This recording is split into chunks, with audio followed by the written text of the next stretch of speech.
एक बार German scientist George Simon ओम अपने lab में एक्सपेरिमेंट कर रहे थे। उस एक्सपेरिमेंट के दौरान उनको करंट और वोल्टेज में एक रिलेशन फाइंड हुआ।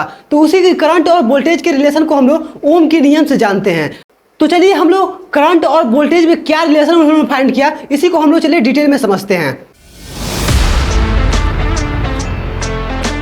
तो जब जॉर्ज साइमन ओम अपने लैब में एक्सपेरिमेंट कर रहे थे तो उन्होंने कुछ बैटरी को लिया, ठीक है। उस बैटरी में जैसे सबका पोटेंशियल अलग अलग था, कोई 5 वोल्ट का, कोई 6 वोल्ट का, कोई 7 वोल्ट का, ऐसे उन्होंने बैटरियों को लिया और एक बल्ब को लिया। अब उसके बाद से सबसे जो लो पोटेंशियल है कि सबसे जिसका सबसे कम वोल्टेज था वो बैटरी लिया और एक बल्ब से कनेक्ट कर दिया, ठीक है। उस बल्ब से कनेक्ट किया तो उन्होंने देखा क्या, जो बल्ब है वो ग्लो कर रहा था, लेकिन स्लो ग्लो कर रहा था, ठीक है, कम थोड़ा धीरे धीरे चल रहा था, ठीक है।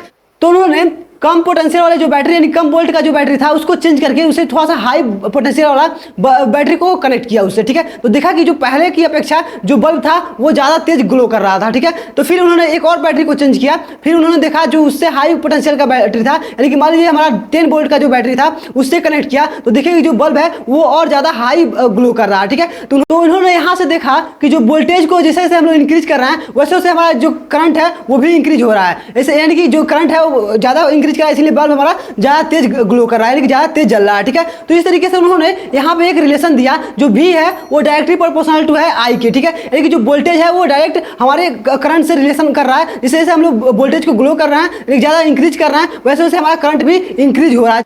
तो यहाँ से हम लोग एक रिलेशन लिखते हैं क्या, जो पोटेंशियल डिफरेंस है वो डायरेक्टली प्रोपोर्शनल किसके है, हमारे I के। ये तो हम लोगों ने समझा, यानी कि जो हमारा विभवांतर है वो हमारे धारा के डायरेक्टली प्रोपोर्शनल समानुपाती है, ठीक है। तो ये हमारा रिलेशन बनता है। अब जैसे हम लोग प्रोपोर्शनलिटी का जो आपका साइन है इसको हम लोग चेंज करते हैं तो हमारे यहाँ पे एक कॉन्स्टेंट आता है R, ठीक है, जिसे हम डिस्टेंस बोलते हैं। अगर हम लोग यहाँ से R का वैल्यू फाइंड करते हैं तो हो जाता है आपका R इज इक्वल टू होता है आपका V बाई I, ठीक है। और जो R है इसका मात्रा क्या लिखते हैं हम लोग, यूनिट क्या लिखते हैं, तो हम लोग इसको लिखते हैं ओम से, ठीक है।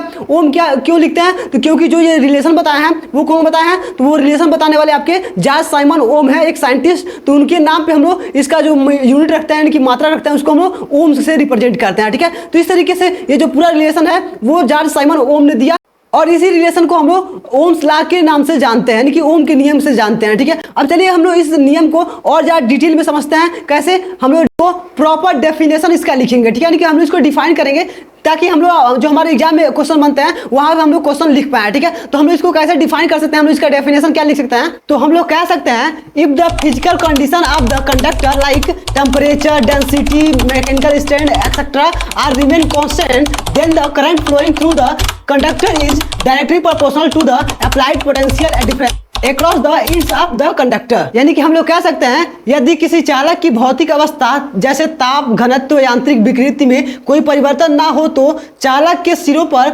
लगाया गया विभवांतर उसमें बहने वाली धारा के समानुपाती होता है, ठीक है। तो इस तरीके से क्या है, ये इसका प्रॉपर डेफिनेशन है, ठीक है। तो इसको आप लोग इसको लिख सकते हैं, आपके एग्जाम में आए तो इसको आप लोग समझ भी चुके हैं कैसे ये है, ठीक है। इनका रिलेशन कैसे है। अब हम लोग इस रिलेशन में और ज़्यादा कॉन्सेप्ट क्लियर करने के लिए हम लोग क्या करते हैं, कुछ क्वेश्चन लेके समझते हैं, ठीक है। जैसे मान लीजिए हमको दे दिया गया एक सर्किट, ठीक है। अब इस सर्किट में बताया गया कि जो हमारा टोटल रेजिस्टेंस इसका है वो कितना है, हमारा 3 ओम का है, ठीक है। अब हम लोग बताया गया कि जो 3 ओम का इसका इस सर्किट का पूरा हमारा रेजिस्टेंस है, ठीक है। अब इसमें कह दिया गया आपको कि 2 आपको दिया गया बैटरी, ठीक। उसमें आपको बताया गया कि जो पहली बैटरी है वो 12 वोल्ट की है और सेकंड है कि आपका 15 वोल्ट की है, ठीक है। 2 बैटरी दिया गया और कहा गया इस सर्किट में आप उस बैटरी को कनेक्ट करके आप बताइए कि इसमें करंट कितना कितना फ्लो होगा दोनों बैटरी के साथ, ठीक है। तो सबसे पहले हम लोग क्या करेंगे, पहली बैटरी को कनेक्ट करते हैं 12 वोल्ट वाले को, ठीक है। तो हमको पता है क्या, जब 12 वोल्ट वाली बैटरी को उसमें कनेक्ट करते हैं तो हमारे इसमें कितना हुआ, हमारा वोल्ट हुआ 12 वोल्ट की और इसमें जो रजिस्टर बताया गया आपको रेजिस्टेंस टोटल कितना है आपका 3 ओम का, ठीक है। यानी कि 3 ओम का रेजिस्टेंस और आपका वोल्टेज दे दिया गया। तो हम लोग क्या करेंगे, ओम्स लॉ से जो हम लोगों ने रिलेशन फाइंड किया है उसमें हम लोग इसको वैल्यू को रखेंगे, ठीक। तो यहाँ से हम लोग लिख सकते हैं I बराबर V अपॉन R लिख सकते हैं, ठीक है। अब यहाँ पे क्या हुआ, जो करंट है वो क्या हो गया, वोल्टेज डिवाइडेड बाई आपका रेजिस्टेंस, ये आपका इसी रिलेशन से निकल के आ गया, ठीक है। अब हम लोग क्या करेंगे, करंट हमको निकालना है तो हम लोग बताएंगे वोल्टेज कितना यहाँ पे है, तो वोल्टेज हमारा 12 वोल्ट दिया गया, ठीक है। और आपका रेजिस्टेंस टोटल सर्किट का कितना है, तो 3 वोल्ट है। तो आप लोग डिवाइड करेंगे तो यहाँ से कितना मिल रहा है, तो आप लोग कहेंगे 4 मिल रहा है। अब 4 क्या है, तो करंट को किसमें मापते हैं हम लोग, एम्पियर में। हम लोग कह देंगे इसमें 4 एम्पियर का करंट फ्लो हो रहा है, ठीक है। तो इस तरीके से हम लोग का पहला आंसर बन जाएगा। ठीक है, अब हम लोग सेकंड आंसर के लिए हम लोग 15 वोल्ट वाला जो आपका दिया गया 15 वोल्ट का बैटरी उसको कनेक्ट करेंगे। तो यहाँ पर हमारा जो V का मान कितना है 15 है और जो रेजिस्टेंस है वो उतना ही है 3 ओम का है। ठीक है, हम लोग क्या करेंगे 15 डिवाइडेड बाई हम लोग क्या करेंगे 3 रखेंगे तो हमारे पास कितना आ जाएगा 5 एम्पियर का आ जाएगा। ठीक है, तो यहाँ पे हम लोग बोल देंगे इसमें जो करंट फ्लो हो रही है कितना हो रही है 5 एम्पियर की फ्लो हो रही है। तो इस तरीके से हमारा रिलेशन है और आप लोग इस तरीके से इस क्वेश्चन को सॉल्व कर सकते हैं। इसमें आपका कभी वोल्टेज देगा और आपका धारा देगा, उसके बाद पूछेगा इसमें कितना आपका रेजिस्टेंस है। ठीक है, तो इस तरीके से वो आपको कोई भी दो इसमें से देगा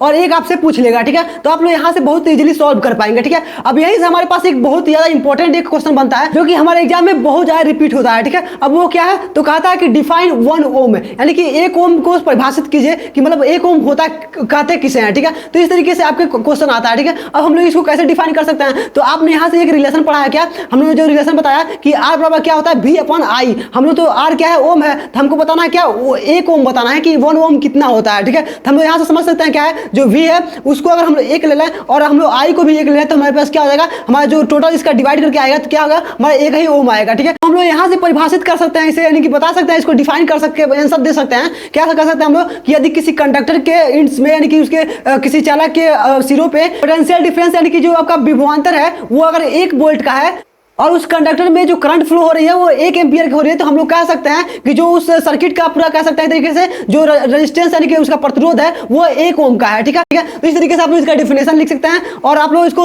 आंसर दे सकते हैं। बहुत ज्यादा रिपीट होता है, आपके एग्जाम में बहुत बार पूछा जाता है। ठीक है, तो इस तरीके से आज हम लोगों ने ओम्स लॉ को बहुत डिटेल में पूरा कॉन्सेप्ट वाइज हम लोगों ने समझ लिया क्या है ओम्स लॉ। हमारे इससे सारे डाउट्स हमारे क्लियर हो चुके होंगे। ठीक है, तो चलिए आप इस वीडियो को लाइक करके अपने फ्रेंड्स में शेयर कर दीजिए ताकि वो भी इसका बेनिफिट ले सकें। चलिए, thanks for watching my video. जय हिंद।